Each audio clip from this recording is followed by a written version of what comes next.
2025 has been a wild season thus far, producing some iconic moments such as Todd Kidd's back-to-back Ajax 200 wins, Diego Orkedi becoming the active Ajax Cup Series all-time wins leader in West Virginia, Shane Park scoring his first Oval win in nearly 2,000 days at the Stoneyard, and Braden Bennett scoring his first Cup Series victory at Disney in just his 22nd start to snap Toyota's drought. If you want to cop any of those replica diecasts, head on over to Circle B Diecast / Plan B Sales and use coupon code ASCA to get free shipping on any orders $20 or more at checkout. Hello and welcome back to another edition of the ASCA Weekly Podcast. I'm your host, Charles Fallon, back in here with another episode, and boy, do we have a lot to recap from Ajax Super Speedway. So, 3/4 of the season are now wrapped up. We only have a quarter left.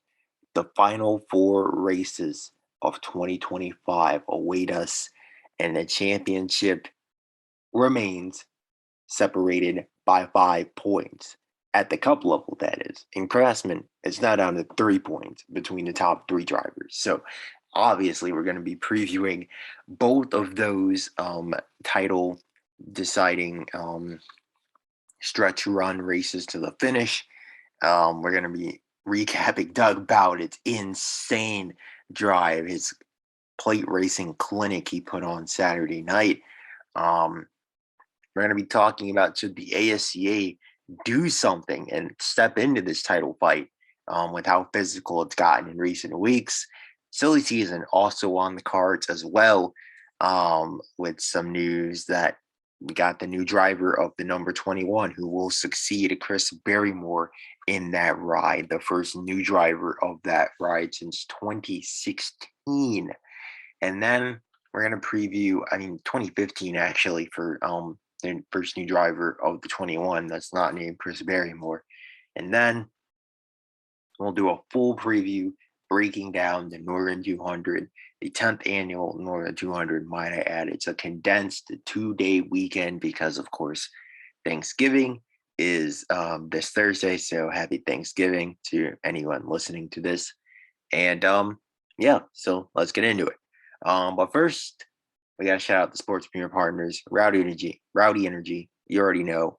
Click that link in the description box. Go cop yourself a Rowdy Energy to help you stay awake throughout the remainder of this podcast.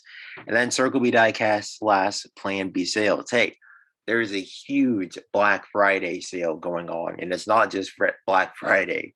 It's basically this entire weekend.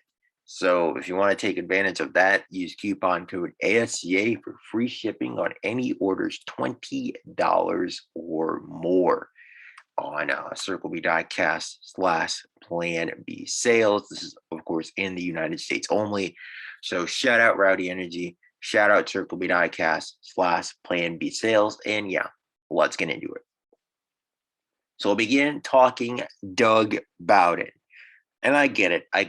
Obviously, he is not a very liked person in the ASCA as of now. In fact, I venture to say he's probably more hated than Diego Orkedi as it stands, which is saying something, considering Diego, during his prime, which he's technically still in, but you get what I mean, when he was winning 3 to 4 races every single year, 2018, 2019, 2020, 2021, that sort of stretch, the fan backlash when he was winning would be astronomical. And it's about that with Doug Bowden right now, which luckily for the fans, Bowden doesn't win often. He only seems to win in the Fast and All 200. Now his 3rd victory in that race the past 5 seasons, and he hasn't won in any other event. So, which is rather insane to think about. You had to think that at some point he's going to win the Ajax 200 with how dominant he's become on plate tracks. But I think that a lot of people will call this a Mickey win. And if you're out of the loop, if you're not hip to what the kids are saying these days, a Mickey win, quote unquote, means he didn't earn it. he didn't deserve it. And they'll throw out all these excuses. Oh, it's just a play track. Oh, he got a ton of help on the restart. Oh, this, oh, that. Look, at the bottom line, Doug Bowden has more wins in his last 16 starts than Cameron Atwood, Chris Barrymore, Randall Woods, as many wins as Shane Park, believe it or not, in his last 16 starts. Like you cannot take this away from him. As much as everyone wants to clown him and discredit him, and I get why he's so hated, but you gotta admit, for what he did to drive from 7th to 1st in half a lap on the restart, not just any driver can pull off something like that. And then I think what's more impressive, let alone, you can say, oh, Barrymore just completely pushed him all the way to the front. Like, yeah, that's certainly true to an extent, and he would not have gotten up there if it wasn't for the help of Chris Barrymore. We get it. These plate races are Russian roulette. But I think what's more impressive is the job he did at the end of the race. When the Toyotas finally got up there, they had their advantage. They had Randall Woods leading the line, Tommy Woods, Bryn Renner, Braden Bennett, all in that bottom lane, trying to make something happen on the final lap. Randall Woods just wanting to win for the first time in over 2 years. And Bowden somehow held him and the rest of the Toyotas off without any problems at all, that's just remarkable to me. You can call me about an apologist or this or that and say I'm paid off by Tico all you want to, but you got to give it to the kid. He's not a kid anymore. He's got a whole family. He's a father. But at 28 years of age, I get that Bowden has had an abhorrent season. He's been involved in a ton of incidents. I mean, look at the 22 car of the season. It's 7 DNFs and 11 races. I'm talking at the Crashman level right now. And then his Cup season was a disaster, quite frankly, before this race. Obviously, Take About Motorsports is focused solely on the turbo hybrid engines for next season. They made that pretty clear early in the year. Bowden has gotten himself involved in a lot more trouble than he should be. But for him to come out and put on a performance like that, I mean, he didn't wreck anyone. So I know a lot of people want to slam him for that. He didn't do that. He threw a couple clean blocks. He made a bunch of clean passes. Like, you got to give it to the kid. I keep calling him a kid. Again, he's 28 years old. You got to give it to him. The former Craftsman Series champion. Like, we've all known, I think, that on his day, Doug Bowden has the capacity to drag that Tika Bowden Motorsports equipment all the way up to compete with the big boys. There's no denying that. He's done it time and time again, specifically at Belltown, but he's also done it. We saw him do it in San Diego. We've seen him do it at other tracks. He gets much more out of that car and that Tika Bowden Motorsports equipment than either of his teammates ever do. His revolving door of teammates there. And he is the only constantly having to work with new teammates, constantly having to work with new crew members, team members. There's so much turmoil and trash and all that stuff going on at TBM. It's tough to be stay motivated, stay high, stay hyped up when you're on a team like that. But Bowden just continues to do it. He continues to deliver, at least in qualifying. Races, not so much. He needs to work on that. His racecraft certainly needs a lot more work. But overall, you just got to hand it to him. And he's the first new winner this season we've seen in 50 days since Cameron Atwood back in Belltown. He has the same amount of wins as Cameron Atwood, as Braden Bennett this season. And obviously a year that's been dominated by Todd Kidd and Diego Orkedi. And boy, oh boy, we're going to get into them in a second, of course. But, yeah, so for Doug Bowden, huge win for him, huge win for Tico Bowden Motorsports. And you're obviously not expecting too much out of them these final 4 weeks. As, like I said, they're fully focused on 2026, the new regulations, as they should be. Even if they were focused on this year, they would probably still run trash at these tracks, especially considering you got two high-speed aero-sensitive tracks coming up. Those have never been Tico Bowden Motorsports' strong suit. So they just need to take those 2 weekends off and try to improve on that with the turbo hybrid engines. Stoneyard has never been Bowden's strong suit. We know he's awful at tire management. So if he can ever figure that out, I'm sure he'll be a lot better there. But until then, I wouldn't hold my breath on a good run. And then Belltown, obviously Bowden, that's his home track, and he can perform well there, but he tends to get himself involved in way too much shenanigans. Shower, bring home a clean result. So we'll see on that. But overall, I do have to say that for Bowden, it's probably the most impressive drive of anyone this season.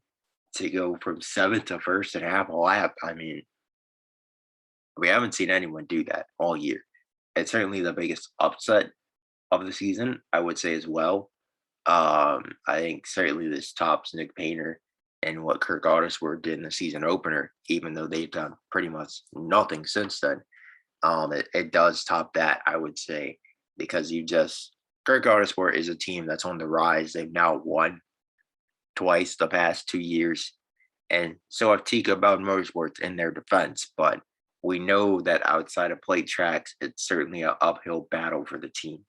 So, yeah, overall, just an impressive drive from Doug Bowden and a huge victory for him and Tico Bowden Motorsports. And they just keep rolling. And hopefully, you hope that this gives them the momentum that they need to finally turn things around with the turbo hybrid engines in 2026 and really take, at least I would say, the next step into competitiveness, like having your team cars not finish 20th or worse in the standings. Fallon, of course, hovers right around the top 15 every year. And for him, you want to see him get to a position where he can run back half of the top 10 and be right up there with those guys in what's been an absolute dogfight in the best of the rest throughout the campaign. So that's it for Doug Bowden. And now we'll switch gears to the championship. So, final quarter of the season, 4 races left, 5 points in it between Todd Kidd and Diego Orkedi. And next up, we're going to break down who's got the advantage at the final 4 tracks, which I think is certainly going to be interesting. We have visited all of these tracks this season, so we have the data on who should be strong and who should not. But you never know, because specifically for the Stoneyard, it was a day race earlier in the year. Now it's at night. For Computer No Speedway, it's a night race. Now it's during the day. West Virginia stays during the day, so at least that's the only constant. But it's also going to be much colder running that race in December than it certainly was running it in September. So big toss-ups at those 3. And then Belltown, another one, we ran it during the day. Now it's running at night. So, but again, we're going to break that down in the next topic. Before we get into that, I think that we need to talk about how physical this championship battle has gotten. And, when it comes to stick and ball sports, maybe for football and basketball and some of those other sports, getting physical is a good thing. But in racing, it's not. It's really not, especially when we're talking about getting physical at Computer Motor Speedway, Ajax Super Speedway, some of these high-speed tracks. This is getting dangerous, man. And this is the 3rd time in 6 weeks that title protagonists Todd Kidd and Diego Orkedi have collided. Go back to the All-Star race. It collided there on the final lap. No harm, no foul. It's a racing incident. No points were on the line. That is what it is. But then you fast forward to San Diego. They collide in practice. And it's like, we're colliding in practice now. That one was very bizarre, I think, to say the least. I think it was on both of them as well. Um, but yeah, it's practice, guys. Like, we're not even in the race. We got to calm down here. So that one certainly very much unnecessary. And I stated at the time, I believe that action should have been taken then to kind of pipe things down. So we fast forward to Saturday night and they collide again under the lights at Ajax Super Speedway and create a massive accident. I think this one was pretty clear cut. Pretty much everyone agrees that it was Diego's fault. Whether it was intentional or just a misjudgment, trying to get in line behind his older brother Nick Orkedi, you can be the judge on that one. But either way, they collide again. And luckily, for the championship, neither driver gained an advantage from that. They still leave at 5 points thanks to Todd Kidd leading the most laps. So you're glad to see that, unlike in the Craftsman title fight, things were completely shifted one way or in another's direction. The title fight remains separated by 5 points, and that's what you want to see. But I think for the fans want to see great racing on the track. The collisions are nice every once in a while. Obviously, these guys are on the limit, so they're going to collide. They're going to race each other hard, and getting physical is going to be a part of it. I recognize that. But where we're going right now, these guys have been colliding every other week. And I think for race director Bob Halpert, it's time to put your foot down. And I get it. He wants to let two of the best drivers we've ever seen in the ASCA race their asses off and go after each other and get physical. And, it provides iconic moments. Like, we all look back on the 2022 Northern 200 between these guys as one of the best finishes in ASCA history.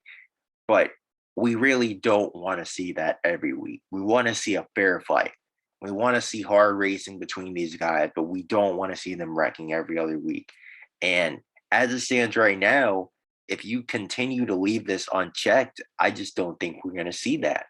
So I think for race director Bob Halpert, it's time to say, hey, call these guys in a meeting, do what you got to do, but sit them down and say, guys, we can't keep tearing this stuff up. I think Todd Kidd certainly agrees with this sentiment. He's tired of all the accidents. He tweeted that out after the race. He's sick of it. Diego, I don't think he's quite ready to give up his physicality on the track just yet. He's going to keep his elbows out. But that's just Diego for you. Like, he's not going to back down. He's not going to take it easy. We did kind of see him do that the past couple seasons, but I think those were different circumstances. In 2023, he was lucky to even be there because Cameron Atwood far and away was the best driver that season. But then, 2024, Diego was far and away the best driver that season.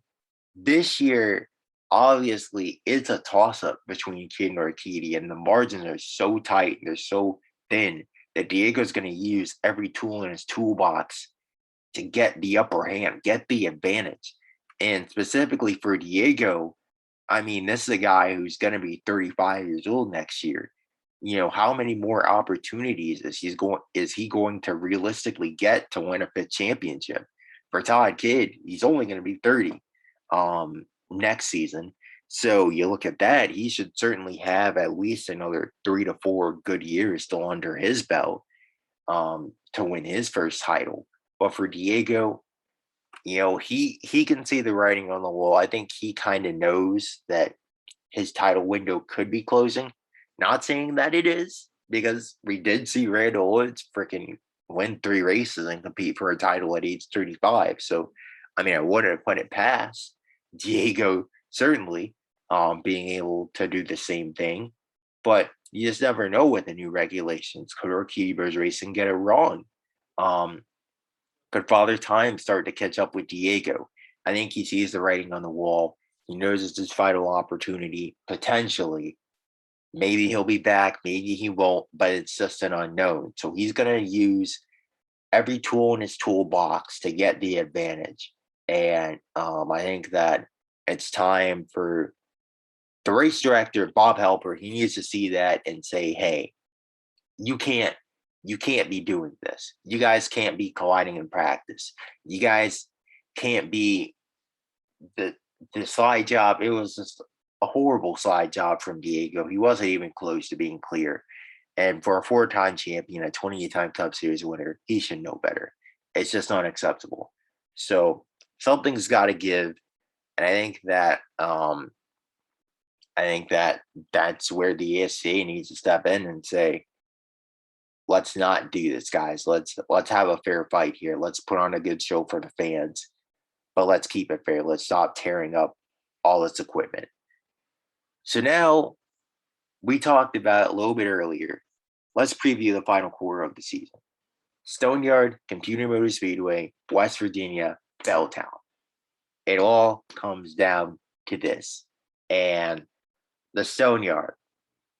This is a race earlier this season that I believe was the first time that Kid and Diego touched. And it was Kid that initiated the contact, kind of sliding up the track into Diego. I'm not sure if it was intentional or not, but that seemed to really wake up Diego's vintage side, and he has not raced Kid the same ever since. So, which is quite interesting to think about. But Kid ended up finishing, 8th that race? Diego got put in the wall, had damage, restarted 18th, carved his way back through the field, and finished 3rd at the end of it all. So incredible drive from Diego earlier this season. But who holds the upper hand on the return trip? You look back at the statistics, you look at that race, and you would assume, yeah, it's Diego, clearly. He's won here 6 times. Kid's only won here once. But, it's Todd Kidd in these Crown Jewel events. 5 straight top 2 finishes for Todd Kidd in Crown Jewel events.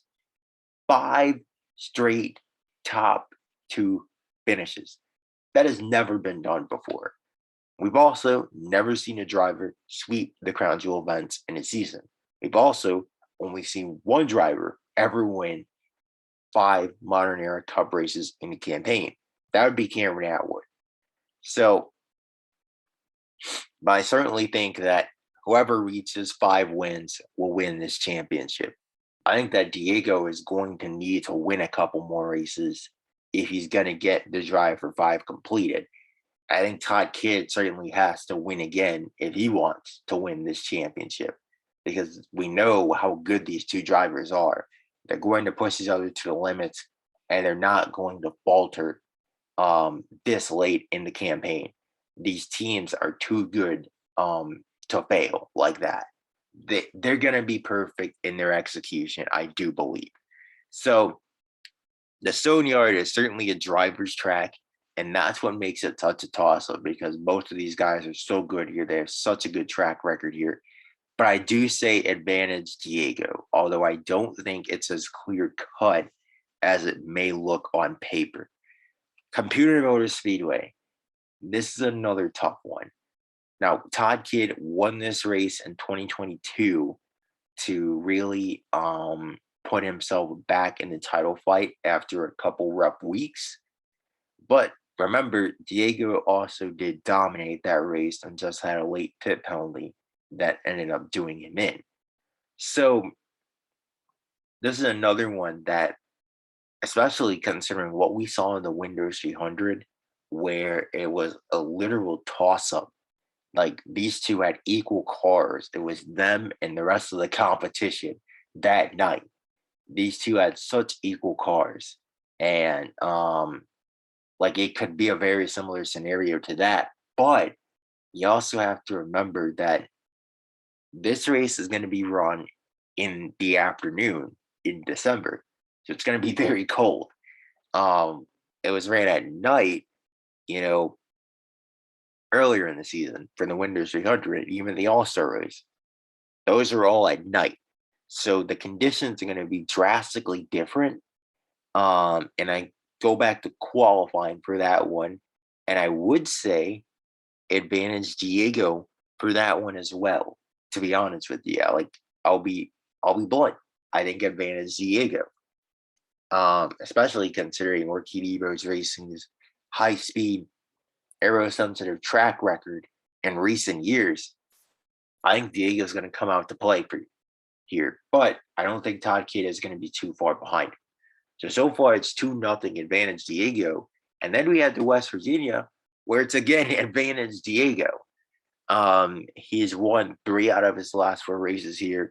Orkedi Racing has won 4 straight races here. I definitely think it's advantage Diego heading to West Virginia. Now, granted, Todd Kidd, of course, has won here as well back in 2023, Little General 200. But Orkedi Racing, especially in recent years, they've been dominant here. And I don't see why that trend wouldn't continue, especially when you consider what happened in this race last year. Todd Kidd needed a big result to stay in title contention. He simply did not get it. And that's how Diego pretty much clinched the championship right then and there, a race early. I think that I think that until proven otherwise, you can't assume that Orkedi Racing is going to get beaten at West Virginia, specifically Diego, especially considering it is the penultimate round of the season.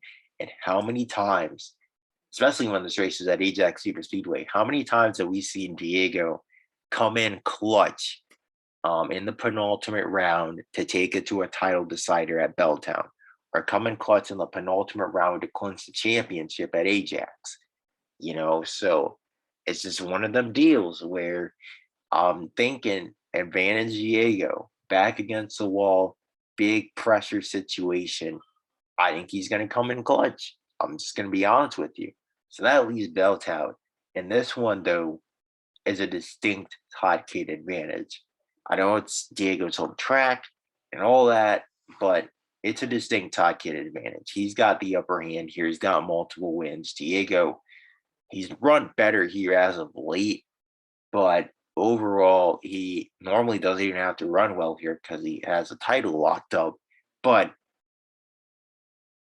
we saw in 2022, title deciding race, he blows the transmission 44 laps in and he's out. So 2017, another season that came down to a title decider, he couldn't perform. 2019, another season, title decider, nowhere to be found. So advantage, if it comes down to a title decider between these two at Belltown, Todd Kidd will have the advantage. I certainly believe that. And if he's in a deficit, considering Diego, I think, will finish ahead in 3 of the last 4 races, I think that there is a chance that Todd Kidd could erase that deficit, come back, and steal this title at Belltown. I would not put it past him. I'll be honest with you. So there you have it. I think who holds the upper hand overall? I think it's 3-1 advantage Diego in terms of tracks. But I also think for the most critical race of the season, the finale, Todd Kidd holds a distinct advantage on Orkedi. And we'll see how much that matters in the end. Who knows? Maybe Diego has a title locked up by then.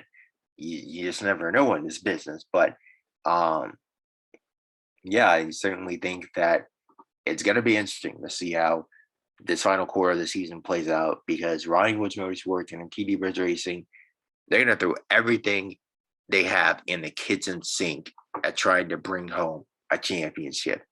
Orkedi Racing, of course, they want their 6 and 11 years, and Ronnie Woods Motorsports, They want their first since 2017. So it's going to be fun to watch these final few races, man. I can't wait. I cannot wait. And what a season it's been overall. Moving on to the lower division, the Craftsman Series. And boy, oh boy, we were talking about the Cup Championship battle for quite a bit here, but let's talk Craftsman. Because this is a title fight that's been completely overlooked. I know it's been overshadowed by Orkedi because it's just been so good. But we have 3 races left and 3 points separating the top 3 in the championship. Tony Del Valle II, Sean Wooden, and Graham Darty all fighting for a title. And we got the Stone Yard, San Diego, and Belltown. So 2 short tracks and the Stone Yard as the final 3 races. Oh my goodness. And obviously we saw Ajax Super Speedway, insanely chaotic race. Only 7 cars finished it. Wooden suffered an absolutely vicious accident. Many said that's the worst they've ever seen in the ASCA. Thank God he only left pretty much unscathed with minor bumps and bruises. I mean, because that looked god awful, man. That did not look good at all. So thank God he's all right. But Graham Darty capitalized because Tony Del Valle was also caught up in an accident late in the going. Darty had a chance to win the race. He obviously didn't do that. He finished 3rd, but he did lead laps, so he only gained 2 points. And now he's right back in the mix after finishing outside the top 10 at Denver. So now it's basically you're starting over. Like everyone's basically on 0, except Del Valle has a 2-point advantage on Sean Wooden and a 3-point advantage on Graham Darty. And you just gotta, I think if you're a title contender, well, I think for Sean Wooden and Graham Darty, they've been there, they've done that before. Wooden, of course, has won a championship, but he's been in these title fights a lot since he's returned to the Craftsman Series. As for Graham Darty, he just did it last year with this exact schedule. So he knows how to come in clutch. He knows how to perform in these big spots, as does Sean Wooden. The guy who I'm concerned about is Tony Del Valle II. He's never been to the Stone Yard. Last time he went to San Diego, he only managed to make it less than half a lap, but would be taken out of the race. And then Belltown, he didn't even make it half a lap. So he has basically 0 experience at any of these 3 tracks. And you need him to come in clutch in a pressure situation in a championship battle that he's also never done before. Not in the big leagues, at least, at only 18 years of age. That's a tall ask out of just an 18-year-old kid. You know, at least Graham Darty, he had won in San Diego prior to coming back here for the championship last year. And then he finished 2nd at Belltown earlier in the season. The Stone Yard was the only unknown for him, and he was, of course, taken out in an opening lap wreck. But he was able to bounce back of the 2 short tracks and come in clutch late. For Sean Wooden, of course, he's got tons of experience at all these tracks, all these races. He's been there, done that before. But for Tony Del Valle, it is such an unknown for him. And you just have no idea what to expect out of him. He could come in clutch. He could perform awesomely. You never know. Or he could completely fumble the bag, falter under the pressure, and just completely crumble and leave it up to the Ford Development Program guys to, battle it out for this championship. This is really the first year that there is not a Chevy competing for the title. You have Gunnar Thorson lurking back there in the 4th spot. And had Thorson not had that incident with Graham Darty in the TreatMyPC.com 150, the crazy part is he'd probably be leading the championship right now. Don't tell anyone. He might be the most impressive rookie of them all this season. Even though everyone talks about how great Tony Del Valle has been, Don't sleep on Gunnar Thorson either. He's been insane this season. But as for who's going to come out on top, you got Dobell with multiple wins. You got Darty with 4 wins, 4 career wins overall in the championship. And then you got Sean Winter, the 35-year-old series veteran, been there, done that before. I have no idea who's going to win this. But I will say the guy with the momentum right now is Graham Darty. And Sean Wooden, we don't know how he's going to respond with the dislocated finger he's racing with. How much will that affect him? Um, how much will the violent nature of that accident affect him?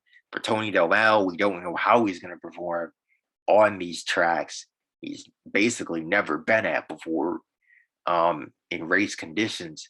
Graham Darty, we know he's been there, he's done that before. I trust Darty to go back to back, to be honest with you. I really do. I honestly believe he can. And it's so impressive that even at 19 years old, a teenager, he knows he's going to be racing in Cup next year. He knows he's going to be replacing Nick Orkedi in the iconic #2. But he hasn't checked out for the season yet. He still wants to win this championship as badly as anyone else. And if he can go back to back, man, he'd be the first to ever do it, the first to ever win multiple Craftsman titles at only 19 years of age. And I think he would actually probably surpass Colin Ward as the most decorated Craftsman regular to enter the Cup Series that we've ever probably seen. So I can't wait for it. These final 3 weeks in Craftsman are going to be something else, and should be fun. Should be very fun, to say the least. All right, so moving on. Silly season. And we've talked a lot about Graham Darty, of course, a lot over the course of the past 2 years. But you kind of forget about his teammate driving the flagship #6 Ford Development Program entry a lot. And that's not to take away from what Ian Adonde has done over the past 2 years, because he deserves more respect. He deserves more attention. He finished 5th in points last season, was really, really good towards the end of the year. Of course, had that big win in San Diego. And then this year, he's come back. He's 6th in points. Never really a title contender in either season, which, you certainly wish that he was, but still wasn't horrible either. And he's going to get the call up to replace Chris Barrymore in the #21 for next year. He is the first driver not named Barrymore to drive that car since the 2015 season. And believe it or not, back in 2015, Ian Adonde was 10 years old when Grant Bonduvenel was behind the wheel of the #21. He's now 20. He'll be 21 next season behind the wheel of the #21. And it's going to be interesting to see how he performs at the Cup level, because I honestly don't know. I think it's fair to say that you would expect more from a guy in Ford Development Program equipment. You would expect more victories from him, certainly. But you also have to consider, like, he has been in the 2 most competitive Craftsman Series fields in the series' history. I think that if you slap him in the 2023 to 2022 fields, that guys like Carson Schmidt or Devin Smith or Henry Brady were in, I think that he would probably have way more than that. I wouldn't say way more, but I think he could at least have 2 or 3 more. But you consider the competition that he's had to go up against these past couple years, guys like Colin Ward and Marcus Edwards and Graham Darty and Tony Del Valle and Gunnar Thorson and Sean Wooden and Aiden Romo and just all these guys, and even the midfield, guys that we don't really talk about much for Cup rides, like a Will Moon or a Danny Bradford or a Toby Beckett, a Caleb Moore, like Dustin Adams, another guy. Like, the Craftsman Series is no cakewalk. Every one of these guys is capable of finishing top 5 any given week. Like, even last place Chad Nelson, I believe, has like 3 top 10s this season. I think he and Davidson are the only 2 drivers without a top 5 finish on the campaign. So that means 14 of the 16 series regulars have finished in the top 5 at least once. Um, like it's incredibly competitive.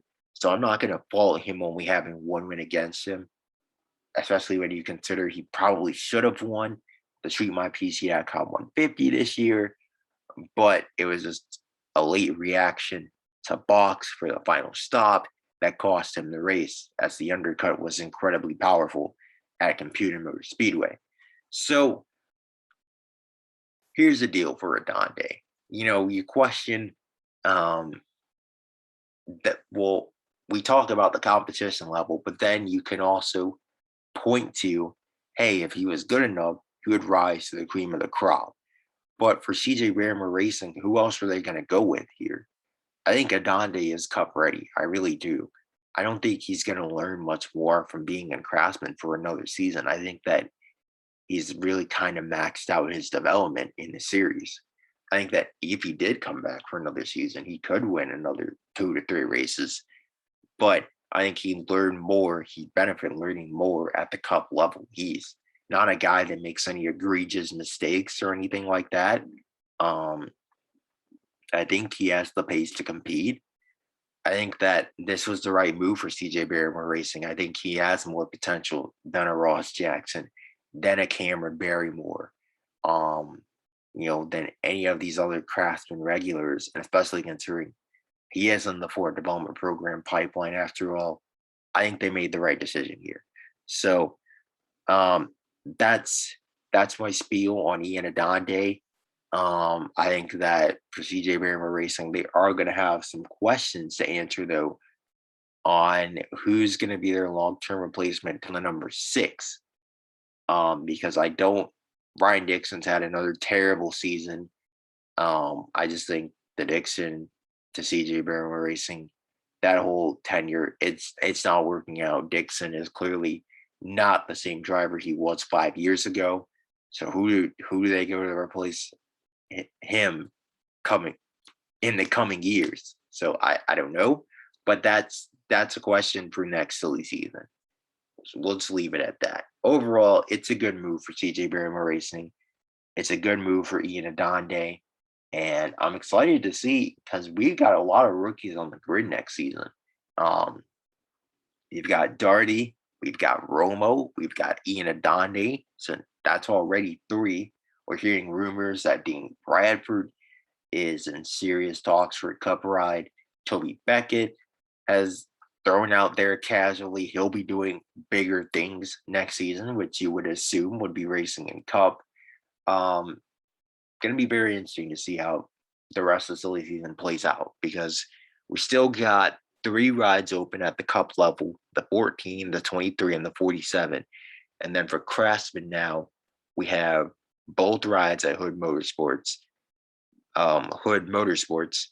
We've got both rides at Snoots, and we now have both development rides at the Ford Development Program. So, oh boy, going to be very interesting to see who fills those seats. But we're probably going to see a lot of new faces in the Craftsman Series for 2026. So I'm excited to see that, to say the least. All right, so moving on. Finally, we get to previewing the 10th annual Northern 200 weekend. And boy, oh boy, oh boy, this is a critical race for both championships. And like I mentioned earlier, happy Thanksgiving. That is this Thursday. And with that in mind, it's going to be an incredibly busy Friday. Everything is going to be packed into Friday action.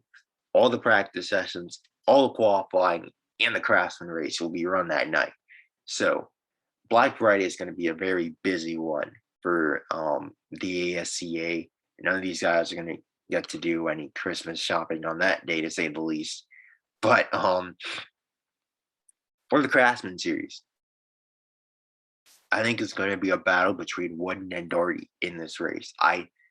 I foresee some big struggles from Tony Del Valle. I really do. It's his first time out at the Stone Yard. I remember when Braden Bennett was a rookie visiting the Stone Yard for the first time. Do you remember how well that went for him? Hint, he was out of the race by lap 60. Obviously, the second time around, he did a lot better, but the first time around, navigating a track like this, incredibly difficult. Graham Darty last season was out of the race lap 1.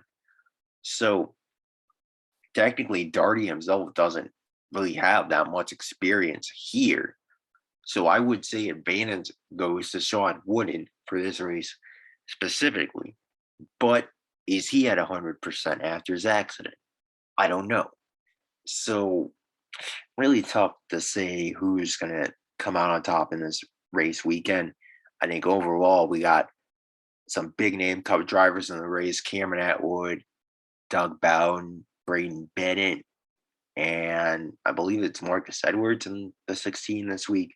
I think a Cup driver is certainly going to win, but in terms of the championship, I will put my money on Sean Wooden. Hopefully he's 100%. He should certainly be 100%. You think after the final 2 races, considering I should say, considering he's going to get a week off after this one to rest up and prepare for the last 2. But then for the Cup race, we kind of talked about this earlier. I think it's advantage Diego, but the Stone Yard, like I said, the advantage for Diego is very slim. This is a track where equipment does not make that much of a difference. The Stone Yard is obviously a driver's track, and only the best of the best thrive here, specifically veterans. And of course, Diego and Todd are both veterans. So looking at that, we could see another 2022 Northern 200 finish here, but I do think it's going to be advantage Diego this weekend. Does he win the race? I think he very well could. And if he does, we're going into Computer Motor Speedway basically tied between these 2 drivers, which would be, oh boy, that would be something considering how great of a show they put on at Computer Motor Speedway earlier in the season. That's going to be an interesting one to say the least. But overall, my predictions to win: give me Cameron Atwood in the Craftsman race, give me Diego Orkedi in the Cup race, and that's that for this weekend. And another long episode of the ASCA Weekly Podcast. If you listen this long, you are the real MVP. And yeah, so once again, have a happy Thanksgiving to the 3 people that listen this far. So this is another edition of the ASCA Weekly Podcast. We're going to recap a hectic, I'm sure it's going to be hectic, final Crown Jewel event race weekend of 2025. And yeah, this is Charles Fallon signing out.